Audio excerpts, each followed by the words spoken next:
Oh baby, we'll be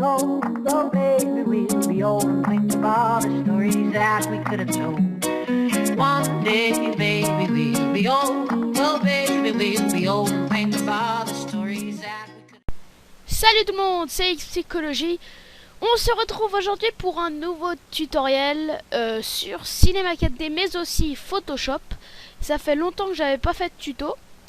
Et faut savoir que je pourrais pas en faire pendant ces vacances. Pendant les vacances de Noël. Donc voilà.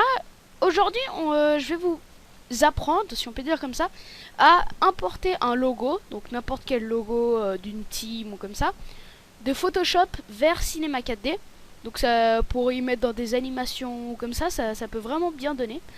Donc je vais faire ce tuto, je vais vous apprendre à importer un logo de vraiment du tout début jusqu'à la fin. Donc par exemple, déjà le choix du logo. Moi je vais aller sur Google Images et on va mettre par exemple logo Apple, tiens, voilà, logo Apple. Voilà, et là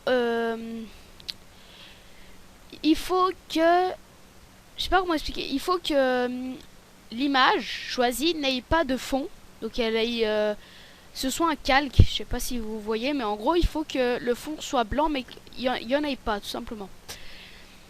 Donc pour simplifier nos recherches, à côté de notre logo Apple, là on va rajouter PNG, donc une image PNG. Et normalement il ne devrait pas y avoir de fond si le fond est blanc, parce que si le fond est noir, c'est évident qu'il y aura un fond noir. Donc on peut prendre n'importe lequel, moi je vais prendre un basique comme ça. Là je pense qu'il n'y a pas de fond. Donc là je l'enregistre sur le bureau. La Apple logo icône aluminium. Voilà. Donc après je vais aller sous Photoshop. Moi j'ai Photoshop CS6.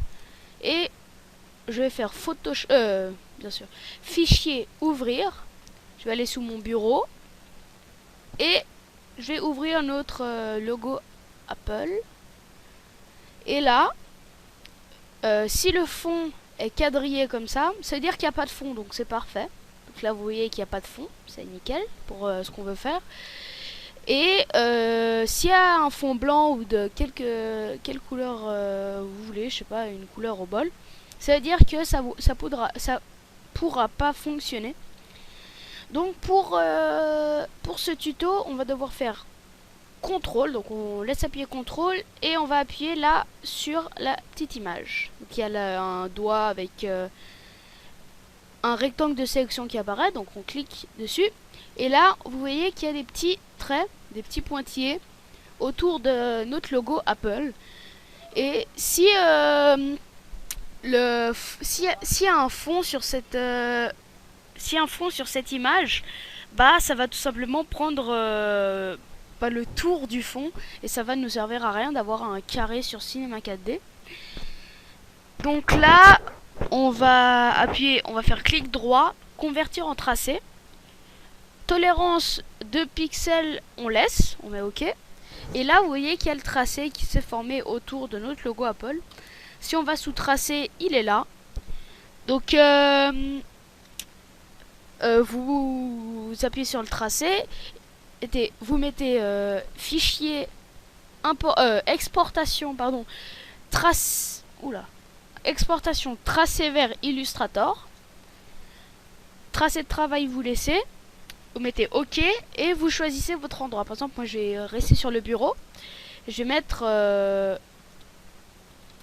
tracé logo comme nom. Voilà, on enregistre. Et maintenant, on a notre tracé du logo là qui est sur notre bureau. Et il y a deux façons de le mettre sur Cinema 4D. C'est ou tout simplement me faire ouvrir. Mais si vous avez déjà une animation préparée, si on peut dire comme ça, ou que vous avez déjà faite à l'avance, ça va ouvrir un nouveau projet Cinema 4D avec vos tracés. Donc moi je vous conseille de, encore plus simple, le prendre et le glisser dans Cinema 4D. Après, facteur d'échelle 1 cm vous gardez. En tout cas, il faut que ce soit ça. Et vous devez cocher les deux cases. Normalement, ils sont déjà cochés par défaut. mais au cas où. Après vous mettez OK. Et voilà, vous avez votre tracé qui est là.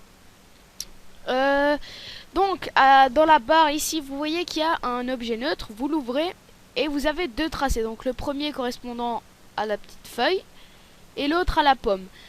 Il y aura des logos qui seront tout en un tracé. Donc ce tracé, bah, il sera pas dans un objet neutre. Donc faut laisser comme ça.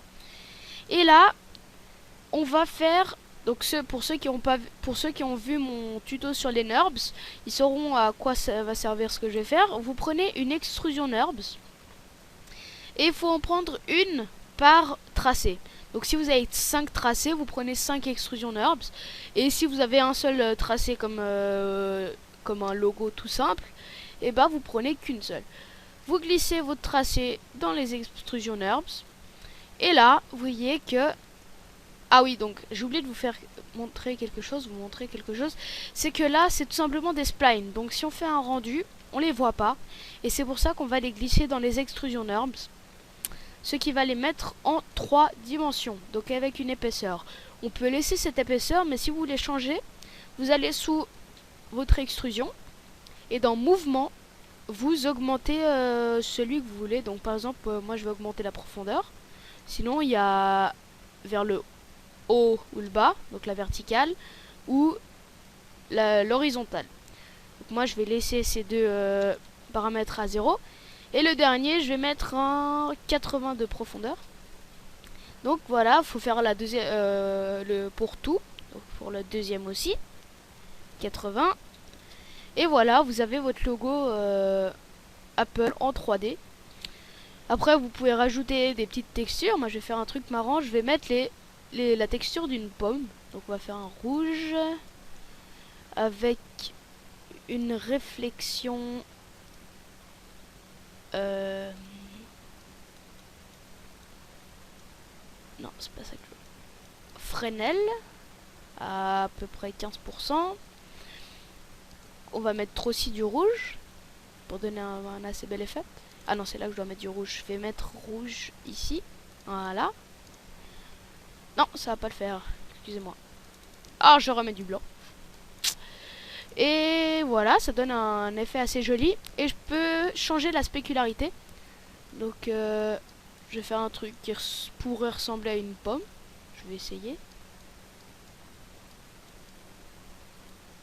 Ça pourrait ressembler à une pomme, je pense. Voilà. Ça a un peu éclairci notre texture. Et je vais glisser sur la pomme. Donc je vais regarder si ça donne... je crois que je vais tout simplement enlever la spécularité en fait. Voilà. J'enlève la spécularité. Et là on a une belle texture assez jolie. Je vais copier-coller ma texture. Donc je sais plus laquelle j'ai... Voilà. Je vais prendre une des deux. Et je vais tout simplement changer la couleur. Je vais mettre un... je vais mettre un vert foncé par là. Voilà. Que je vais glisser sur la petite feuille. Donc sur l'extrusion. Et voilà, ça peut donner un effet assez joli. D'une pomme croquée. Pas du logo Apple parce que... Ouh, pardon. C'est pas les bonnes couleurs, mais... c'est assez joli. Donc je vous remercie d'avoir regardé ce tutoriel.